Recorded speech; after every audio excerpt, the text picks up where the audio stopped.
بسم الله الرحمن الرحيم الحمد لله الذي قصرت عن رؤيته أبصار الناظرين وعجزت عن نعته أوهام الباصفين الحمد لله رب العالمين الصلاة والسلام على أشرف الأنبياء والمرسلين خاتم النبيين أبي القاسم محمد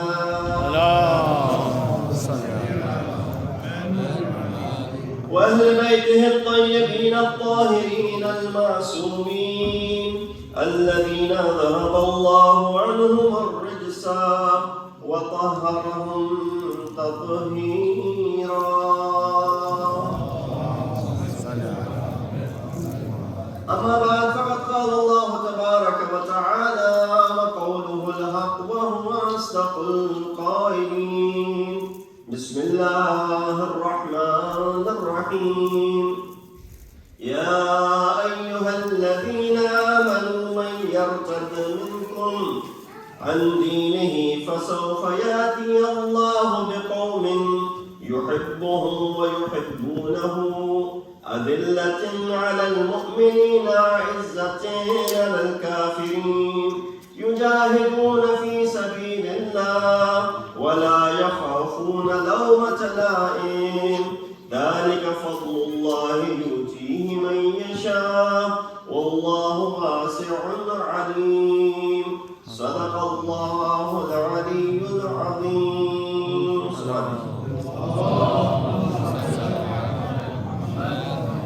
Assalamu alaikum wa rahmatullahi wa barakatuh. This is Salam Majlis for Makuma, for whom Surah Fatiha was recited. We ask Allah subhanahu wa ta'ala to elevate the status of the Makuma in the hereafter. Give her a place in the prosperity of Ahl-e-Bait alayhi salam. Raise her maqam, inshallah, in Jannah. And also we ask Allah subhanahu wa ta'ala to give sabr and patience to the bereaved family for the loss that they have suffered. Indeed, these incidents in life are sometimes, for the family of course, is heart-wrenching, difficult to cope with, but at the same time they serve as a lesson for rest of us. The concept of life and the concept of death, Quran talks about it. Allah subhanahu wa ta'ala in Surah Mulk, the very first ayah says, الَّذِي خَلَقَ الْمَوْتَ وَالْحَيَاةَ لِيَبْلُوَكُمْ أَيُّكُمْ أَحْسَنُ عَمَلًا. He begins by praising himself. تَبَارَكَ الَّذِي بِيَدِهِ الْمُلْكُ وَهُوَ عَلَى كُلِّ شَيْءٍ قَدِيرٌ.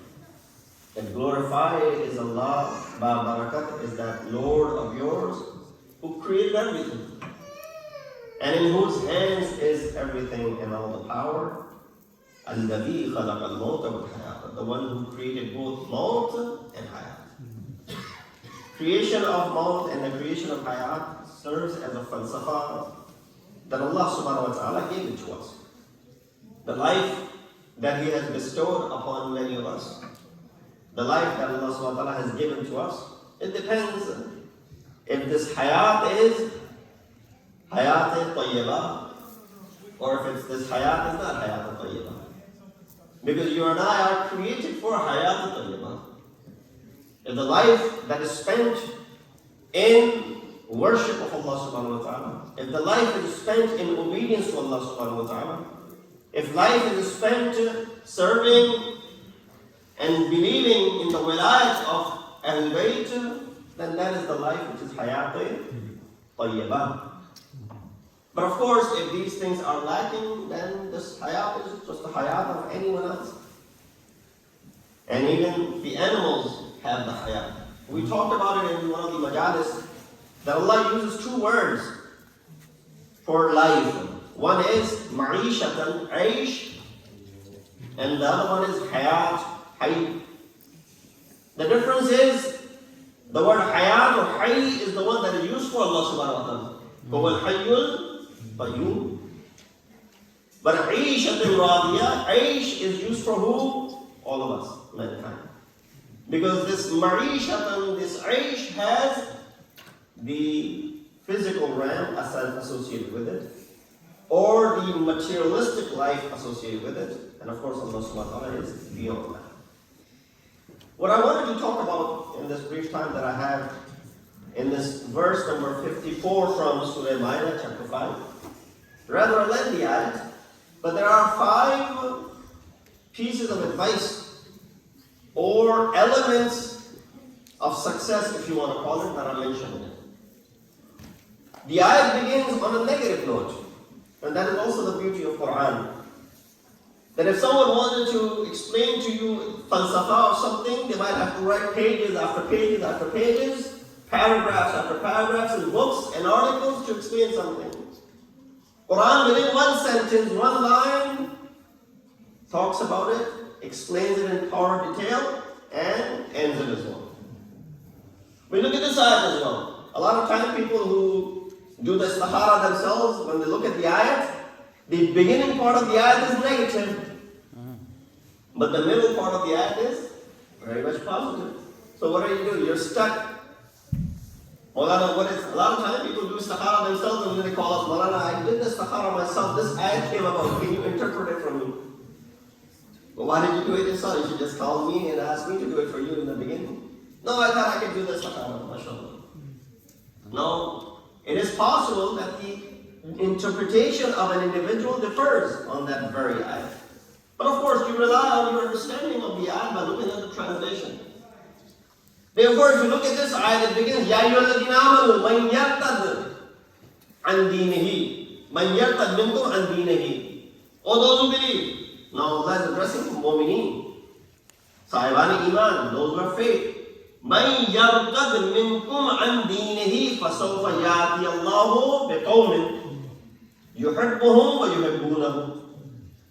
If any one of you turns away from the deen, murtad, yartad, yani becomes murtad, leaves the path of religion after having brought what? Iman.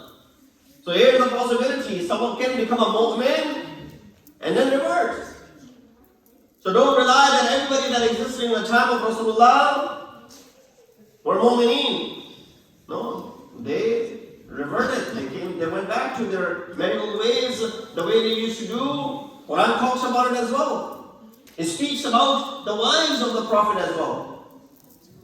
That don't go back to what? La tabarrajna tabarrujal jahiliyatul ula. This is a discussion to who? The wives of the Prophet. So the wives of the Prophet in the house of Rasulullah, there's a possibility for them to turn back to the Zaman al-Jahiliyyah, then is it not possible for the people? Quite possible. It says, what? All those who believe, if you turn back from the deen of Allah subhanahu wa ta'ala, no worries. Allah has no problem with it. It's your loss at the end of the day. What will happen? So, فَيَأْتِيَ اللَّهُ بِقَوْمٍ. Allah will bring forth a nation, qawm, يُحِبُّهُمْ, those who love Allah subhanahu wa ta'ala, وَيُحِبُّونَهُ. The one that Allah loves them, يُحِبُّهُمْ, meaning Allah loves them, وَيُحِبُّونَهُ. And who love? They love Allah subhanahu wa ta'ala. When our fifth Imam, Imam Muhammad Baqir, was tafsir of these two words, يُحِبُّهُمْ وَيُحِبُّونَهُ, he said, يُحِبُّهُمْ is Ali ibn Abi Talib, وَيُحِبُّونَهُ are the Shia of Ali ibn Abi Talib.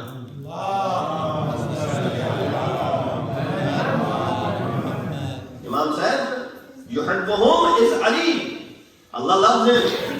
يُحِبُّونَهُ, those who love Allah subhanahu wa ta'ala are the Shia of Ali ibn Abi Talib. He said, what is the reference to that? Imam then recited, did you not hear Rasulullah on the day of Khaybar, when Rasulullah had said, لَأُعْتِيَنَّ الرَّأْيَةَ غَدًا رَجُلًا يُحِبُّ اللَّهُ وَرَسُولُهُ وَيُحِبُّهُ اللَّهُ وَرَسُولُهُ. That Allah subhanahu wa ta'ala, Rasulullah said that tomorrow I will give the flag and the standard in the hand of someone, yuhibbullahu wa rasuluhu, the one who loves Allah subhanahu wa ta'ala. And not just that, Allah also loves him as well. Rasul also loves him as well. So the tafsir that is mentioned by Faith Imam about these two words, yuhibbuhum, is Ali ibn Abi Talib, wa yuhibbunahu is the Shi'ayani Ali ibn Abi Talib. So that's number one in this ayat. The love is being mentioned over here. What is the second thing? He said, Adillatin ala al-mu'minin. This qawm that will be brought forth when they have this sifat of loving Allah subhanahu wa ta'ala, having the love for Allah subhanahu wa ta'ala, Adillatin ala al-mu'minin. Do they go around bragging and boasting and pumping their chest in front of mu'mineen? No. Adillatin. Adillatin comes from the word dhul, meaning humble. Not to be disgraced. Not in that sense. Meaning humble. I'll give you an example. You read in Surah Bani Israel, that famous ayah. وَقَضَى رَبُّكَ أَلَّا تَعْبُدُوا إِلَّا إِيَّاهُ وَبِالْوَالِدَيْنِ إِحْسَانًا إِمَّا يَبْلُغَنَّ عِندَكَ الْكِبَرَ أَحَدُهُمَا أَوْ كِلَاهُمَا فَلَا تَقُل لَّهُمَا أُفٍّ وَلَا تَنْهَرْهُمَا قُل لَّهُمَا قَوْلًا كَرِيمًا. بعد ذلك, what is it? وَاغْفِرْ لَهُمَا جَنَاحَ الذُّلِّ مِنَ الرَّحْمَةِ. Spread the wings of mercy. Out of what? Out of humbleness in front of your parents. You don't show yourself to be dhaleel in front of parents. You show yourself to be what? Humble in front of your parents. To this extent that this ayat is saying what? This ayat is saying, if you had wings, Allah is comparing you to the bird. You would spread these words and you would let the parents sit on top of it. You would crush it with their feet. That is your biggest commodity. Your bird. If you're a bird, what is your biggest commodity? What is the best thing that you have? You have these wings. Without these wings, you have nothing. You'll be stuck on the ground. If a bird was able to speak and communicate with you, what do you want? You say, I want my wings. Not just the birds, even angels, if they are stripped of their wings, they ask for nothing but the wings to be given back to them. Hence the story of Fitrus, when he saw that a group of angels coming down to the house of Rasulullah to congratulate the wiladat of Imam Hussein, he said, take me along with you as well. When he came, he congratulated Rasulullah and said, oh Rasulullah, do shafa'at for me so that I can get my wings back. Rasulullah said, you came to congratulate me for Hussein. Go rub him against the cradle of Hussein. As soon as they did that, he was given his wings back. He flew away by saying, Man mithli, ana atiqul Hussein. Who is like me? I am someone who has been freed by Hussein ibn Ali. Salawat bi Muhammad wa ali Muhammad. So here, Adillatin means what? Humble.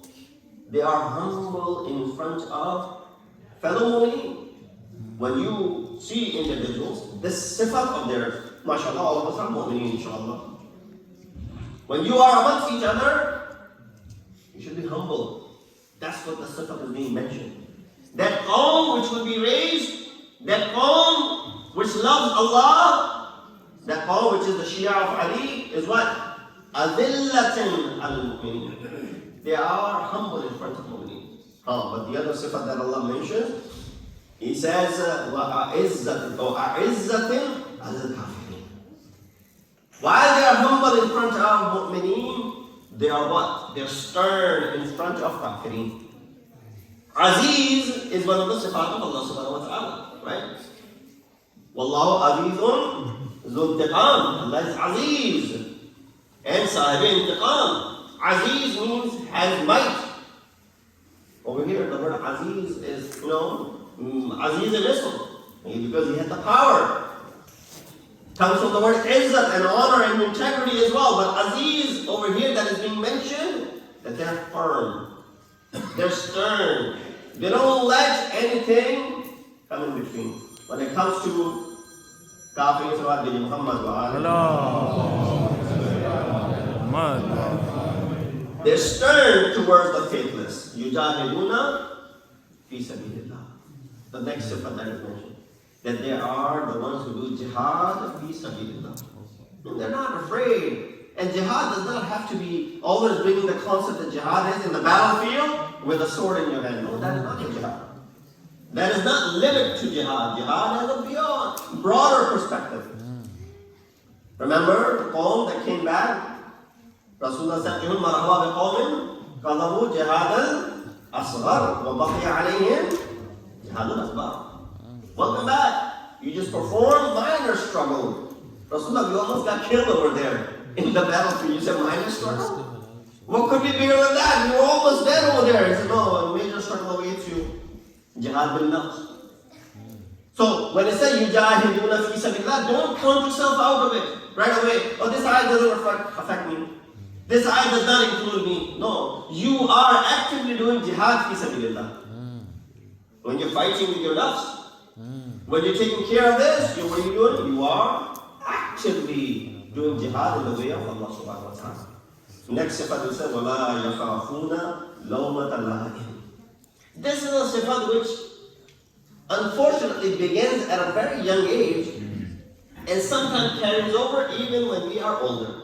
You know, kind of like when some of the things that we do when we're younger, they affect us. You say, well, when you grow older, those things do not affect you. Right? Those things are no longer affecting you. But sometimes there are sifat that linger on even when you get older. And so he'll get over it when he gets older. He'll get over it when he gets married. He'll get over it when he... Sometimes these sifat are still there. We quickly get affected when someone says something about us or has an opinion about us. When someone criticizes us, right away you see the good and the bad of an individual when they face criticism. I'm sitting over here, I'm giving a speech, and after the Majlis, you come up and you criticize me. No. If I can take this criticism positively, good. Majority of the time, I won't take this criticism lightly. But you probably didn't understand what I was saying. I was true in what I was saying, I knew what I was talking about, you probably misunderstood it. I can't take this criticism. And same thing happens many a time in our lives, same thing happens. A lot of things that we do, we get criticized for, and right away we're unable to cope with it. No, criticism comes for someone who has achieved something. Nobody criticizes an individual who hasn't achieved anything. You did something in your work, you'll get criticized for it. At least you did something. There's an achievement associated with you. People will come and they'll criticize you. You built something, people will criticize you. If you haven't done anything, you haven't achieved anything, nobody's going to come and criticize you. So don't be afraid of this criticism that comes towards you. Here, their connection with Allah subhanahu wa ta'ala is the connection of love, mahabbat. They love Allah subhanahu wa ta'ala. These are the people. 5 sifat that I mentioned over here. The first was what? It started off with mahabbat of Allah subhanahu wa ta'ala. And the second sifat that was mentioned, that they are what? They love mu'mineen as well. So one of the basic things that has been mentioned is the love for mu'mineen. If you cannot love a mu'min, then you are not part of this discussion. The one who has love for Allah in their heart, it results in what? Them being humble toward the faithful. If it's not possible for one to love Allah subhanahu wa ta'ala, they cannot hate mu'mineen. When you love Allah, you cannot hate mu'min. When you can't hate mu'min, let alone hating a mu'min, how can you then hate Amirul Mu'mineen? Right? You look at the history. There were many people who openly showed their grudge to Amirul Mu'mineen. This ayat is talking about irtidad. There's a group of people who love Allah. They love Allah and they love mu'mineen. You cannot love Allah and not love mu'mineen. If you love Allah, you have to love mu'mineen as well. You can't say, I love Allah but I hate mu'mineen. If you hate mu'mineen, how can you hate? Forget the mu'mineen. Hate even say, Amir mu'mineen. That Amir mu'mineen, for whom there's so many riwayat, Rasul Akram Hazrat Muhammad Mustafa said, Kari, Hubbuka Iman. Oh Ali, your love is Iman. Iman. You see that this connection that Imam has with Amirul Mu'mineen, that the Iman on Allah subhanahu wa ta'ala comes when you have love for Ali ibn Abi Talib. Similarly, he said, وَبُغْضُكَ نِفَاقٌ وَكُفْرٌ. Not only that the love of Ali is Iman, the hatred of Ali is bughz and kufr as well. So now I don't need to say anything else beyond this point. You go ahead and look at the history of people. You cannot say the person who waged war against Ali ibn Abi Talib was the lover of Ali. You cannot say those who stood up against Ali, those who usurped the right of Ali, they were lovers of Ali. They loved Ali. Ali loved them. You know, so easily it is mentioned. Ali loved them and they loved Ali and they had a very nice relationship between each other. Ali used to name his kids after them and so on and so forth. Why are you showing that they didn't get along by them? The love of Ali is muhabbat and iman, and the bughd of Ali is nifaq and kufr. There's so many riwayat in this reference. Rasulullah said, Ya Ali, hubbuka taqwa wa imanun wa bughduka kufrun wa nifaqun. This is separate from the previous hadith. There's a different. There's taqwa also added when you have love of Ali ibn Talib. What does the love of Ali bring to you? It brings taqwa to you. Not only it makes you mu'min, but also makes you what? Muttaqi as well. So if you see anyone walking around lacking taqwa, lacking iman, and they say they love Ali ibn Abi Talib, they're lying. Because it is not possible for someone to be muttaqi and parhezgar and a mu'min, yet they do not have the sifat of loving Ahl-e-Bait. Salawat bi Muhammad. And Hubb Ali is not something which is only beneficial over here. Second Khalifa narrated from Rasulullah, who said, Hubb Ali baratun minan nar. Love of Ali is something which will be bara'at, which will save you from the Jahannam and the fire of nar as well. You understand the fact? This is not something for granted. The Rasulullah wanted to leave and tell people that this is my family, so make sure that you take care of them. This is my family, you should love them. Because as any father, as any elderly of the house, what do? When they're leaving, they go out and leave behind the family, and they go out and request the family members, the neighbors, and the elders, make sure that you love them and they show love. This is not something. This is what Allah subhanahu wa ta'ala is leaving and saying, so that it protects you. Because when you love Him, you are staying on the path of taqwa and iman. If you love them, then you will be protected from the fire of Jahannam as well. So it's not for their sake that Rasulullah is saying love them. It is for your sake that Rasulullah is saying love them. Salawat bi Muhammad wa alihi. So here, but the concept of love sometimes is misunderstood as well. When you look at Quran and you ask Quran as to what does proper love is, you know, when you saw this about Majlis for a mother, and when you talk about the love of a mother, there's nothing that could replace the love of a mother, right? And some person asked Rasulullah that Allah has taken this away from me, Allah has taken that away from me, Allah is, you know, I'm suffering, my livelihood is gone, my family is gone, my possessions are taken away, and all that is happening. Right away, a person starts feeling what? Pity for themselves. That, you know, I'm not being loved by Allah subhanahu wa ta'ala, for example. And this is, you know, where Allah subhanahu wa ta'ala has stranded me and left me alone and doesn't care for me, for example. You know, this sort of concept comes about, unfortunately, psychologically speaking as well. People think about this. Right away, they start blaming. I didn't pass that exam, blame Allah. I didn't get good grades, blame Allah. I failed in my life, blame Allah. Marriage didn't work out, blame Allah. It's very easy to go ahead and blame everything on Allah subhanahu wa ta'ala. And what does Allah subhanahu wa ta'ala do? So right away we leave our blames to Allah. But no, on the contrary, Allah loves us so much that you cannot even comprehend. When Rasulullah was asked, how much does Allah love us? You all know the example. Rasulullah said, do you know how much your mother loves you? He said, great deal. He said, multiply that by 70. And the word 70 in the hadith is not used for a number. 70 is used for kasarat. Right? For example, the ayat of the Quran says, استغفر لهم أم لم أستغفر لهم استغفر لهم 70 مرة. Or Rasul, if you were to do istighfar for them 70 times, Allah will not forgive these people. Does that mean this ayat is saying if Rasulullah was to ask istighfar 72 times, 90 times, Allah will forgive? No. 70 is what? Kathrat.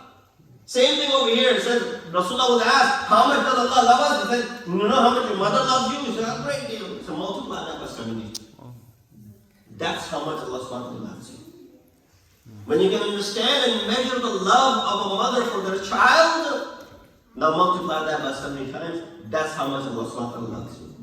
It seems sometimes that the thing that happened to us, the unfortunate incidents that happened to us, we start blaming, and if something is taken away from us and we start feeling jealous and envious of others and hasad creeps in, we forget. You got to look at it from a father's perspective. Now, of course, in Christianity, they have the concept of their Lord being their father. We don't have that. Sometimes our people also make the mistake, we're all children of God. No, we're not children of God. God is lam yalid wa lam yulad. We're all children of Adam alayhi salam. So when you look at this concept, that Allah subhanahu wa ta'ala loves you, look at it from a parent's perspective, a father's perspective. Does the father love his kids or not? Of course. There's no need to explain the concept of the love that a father has for the children. Does the mother love the children or not? Of course. In fact, I've spoken at another place, there's Majlis, that on 4 occasions, Allah subhanahu wa ta'ala forces and tells the children to do what? Ihsan to walidain. وَبِالْوَالِدَيْنِ إِحْسَانًا. 4 places in Quran. But on the contrary, not only that Allah does not exhort the parents to do ihsan to the children, on 6 occasions, Allah stops them from doing ihsan to the kids. 6 places in Quran. Do not do this there. Do not go ahead and do this. Do not do this. It stops them. You know, Mufassir al-Quran, al-Kharati, he gave an example. He said, why is this disparity? 4 occasions Allah is telling the children to love the parents. And on 6 occasions Allah is stopping the parents for too much love for the children. He said, when you are driving uphill, you need to really push. Put on the gas, step on the gas. Maybe you need push from behind as well. But when you're coming downhill, you can let go of the gas. Put the car in neutral and it'll go on its own. Why? It's downhill. That's the love that is there for the parents, for their kids. So when a father and a mother, their love for their children, if they stop their children from doing something, is it out of hate or is it out of love? Love. If they take their child's privilege away, is it out of love or is it out of hate? If my child is using phone too much, and if I ban it, and if I take it away, is it because I hate him or if I love him? Definitely because I love him. If I set a curfew for my children that you have to be home by 9 o'clock, and they say, well, other friends are staying late while I'm coming early, and the child says, my dad hates me, he wants me home. Is it out of hate or is it out of love? Children don't understand it. But as a father, you're doing this out of love. Now look at it from Allah subhanahu wa ta'ala's perspective. I just gave an example of the resemblance of a father. Of course, I made sure we have a distinction that Allah is not a father. But look at it from the father's perspective. When Allah stops us from something and takes something away from us, is it because He hates us or because He loves us? Asa an tuhibbu shay'an wa huwa sharrun lakum. Sometimes you love something, Quran says, wa huwa sharrun lakum. It's shar, it's evil for you. Wa asa an takrahu shay'an wa huwa khairun lakum. And sometimes you despise certain things, but they are what? They are khayr for you. So therefore Allah has the bigger scheme. He understands. That's why He created us. So Salat Nabi Muhammad.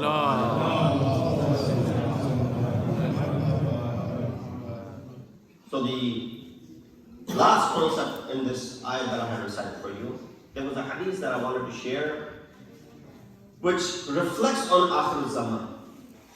There's a hadith which is associated to Rasulullah.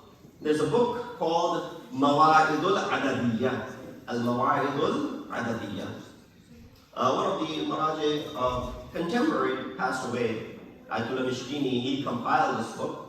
And in this book he has all the riwayat that are numbered.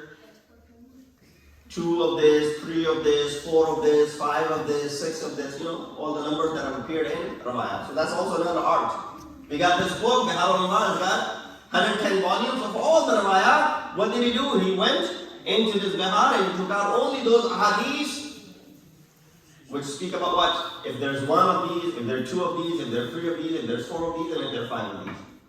Amongst those, there's this riwayat associated from our Prophet who said what? He said, Sayati zamanun ala ummati.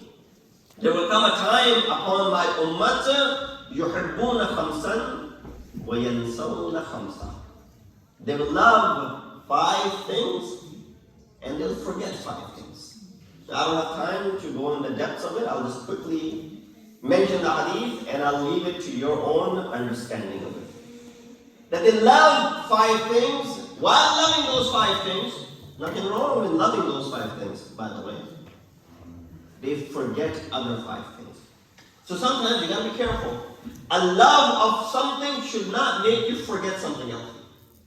When parents start showing partial love to one child over the other because of their achievement, for example, that is wrong. Oh, look, your brother did so and so, and you were not there. That they start, judging and they start showing difference between them. They should be indifferent regarding each other. So this is what these 5 things are. Nothing wrong with loving these 5 things. But if you forget other 5 things, then there's something wrong with it. What are they? Let me go through it quickly. Number 1, he said, يُحِبُّونَ الدُّنْيَا وَيَنْسُونَ الْآخِرَةَ. The opposite of dunya. They love dunya. Is there anything wrong with loving this dunya? No, as long as this dunya is mazratul akhirah. As long as you use this dunya to make your akhirat better, there's nothing wrong with it. In fact, this is the only tool that you have to earn a high maqam in the akhirat, right? What you sow. What you sow over here is what you're going to be harvesting over there. So you have this maqam over here to go ahead and make your akhirat better. There's nothing else that can make your akhirat. This dunya is the place where you can make your akhirat better.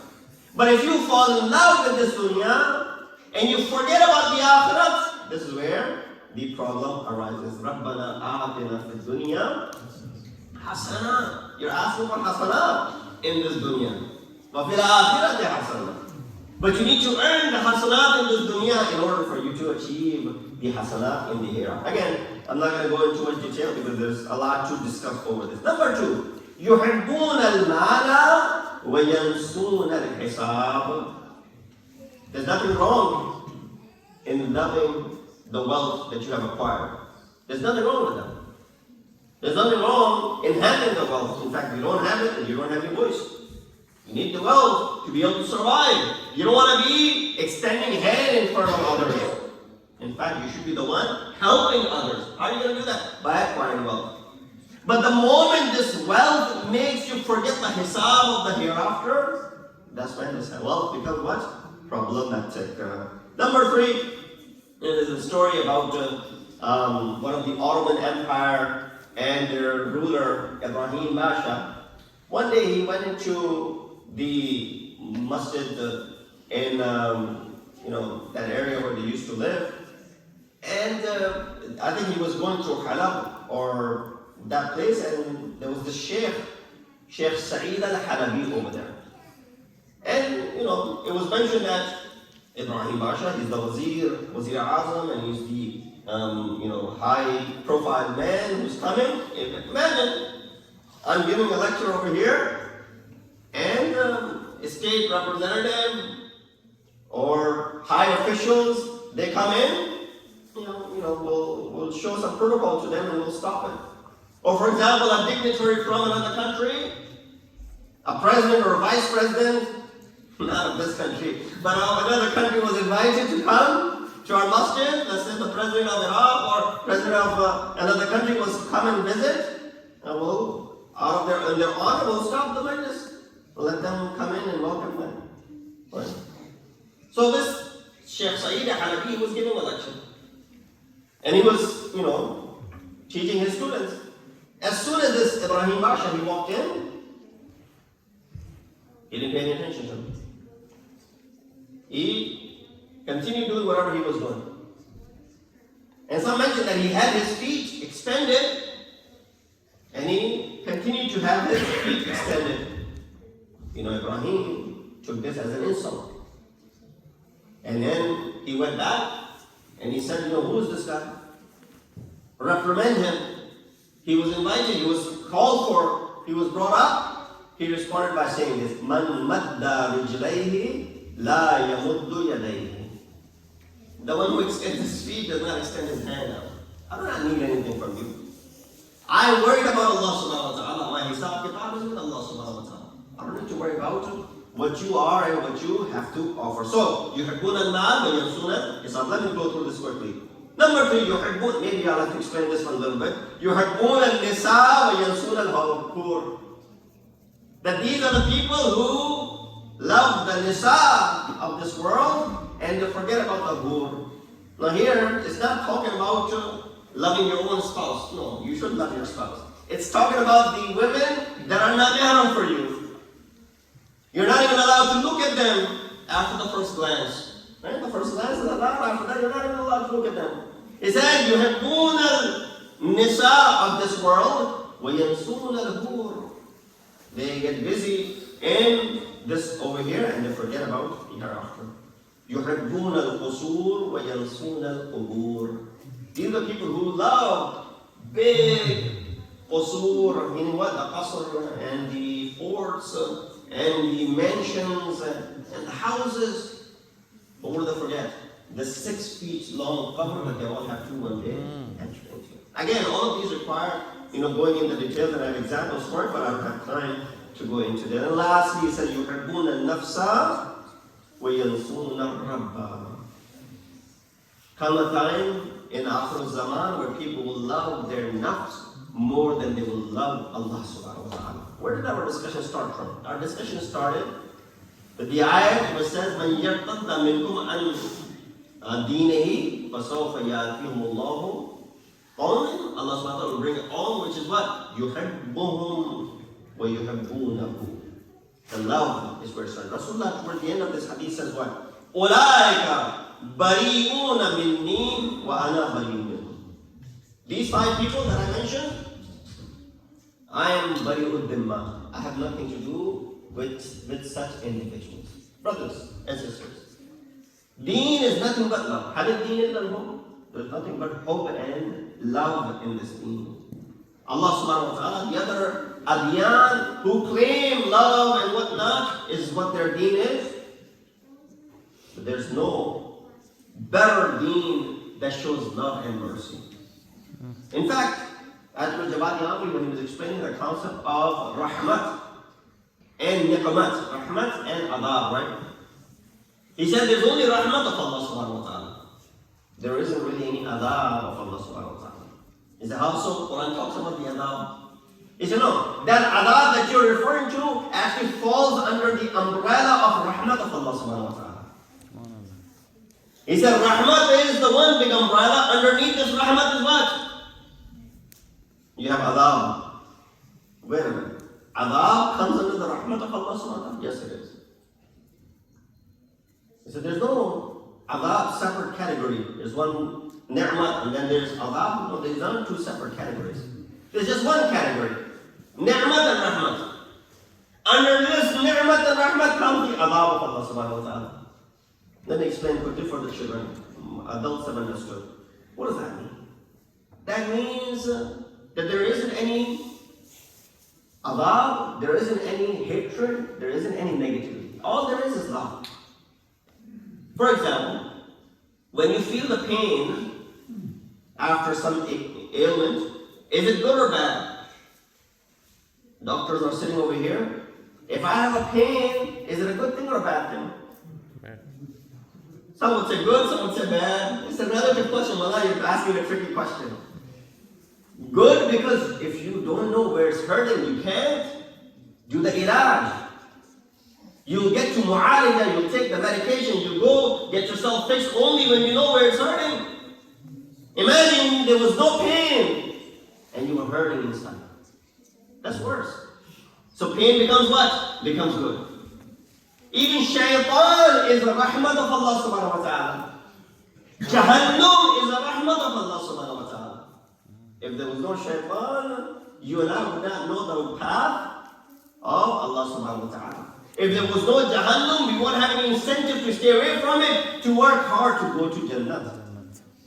So pain, the difficulties, those things which seem like azab to us, they're actually rahmat and the mercy of Allah subhanahu wa ta'ala because they keep us on the path.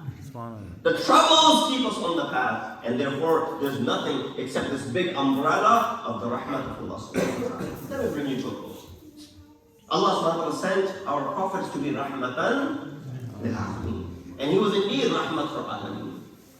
He left and said one thing only, that I do not want anything except what? إِلَّا الْمَوَدَّةَ فِي الْقُرْبَى. I don't ask for any other. Who's the mawaddah? Whose mawaddah he's being asking? He's asking for the mawaddah of Fatima al-Zahra. We see that the moment Rasulullah left this world, after the wafat of Rasulullah, only in 95 days according to one riwayat, or 75 days according to another riwayat, is all the lifetime of Fatima al-Zahra. This is not an ordinary woman. This woman is Sayyidatul Nisa'il Alameen. She's the leader of the women of paradise. She's the only daughter of Rasulullah. This is the daughter of Rasulullah for whom Rasulullah used to stand up. The entire ummah stands for Rasul. All of the Anbiya stand up for Rasul. But if there's one individual for whom Rasulullah stands, that's Fatima al-Zahra. But the moment Rasulullah's eyes are closed, the moment Rasulullah departs this world, the ummah for whom Rasulullah had recited this ayah, تَقُلْ لَا أَسْأَلُكُمْ عَلَيْهِ أَجْرًا إِلَّا الْمَوَدَّةَ فِي الْقُرْبَى. They did not only show love, but they showed grudge and hatred towards them.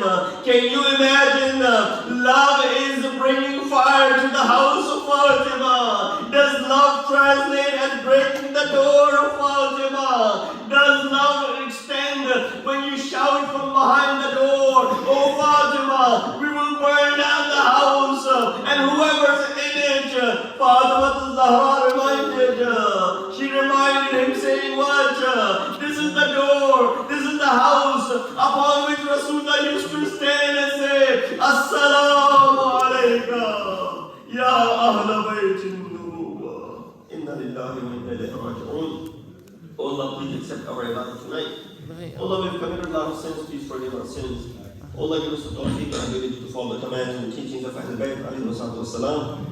Allah, hasten the appearance of our awaited Imam and make us amongst the helpers and the soldiers of Islam. Wa akhir da'wana alhamdulillah. To you stand up to the Fatiha from Al-Ummah, Samira Jafar, mother of brother.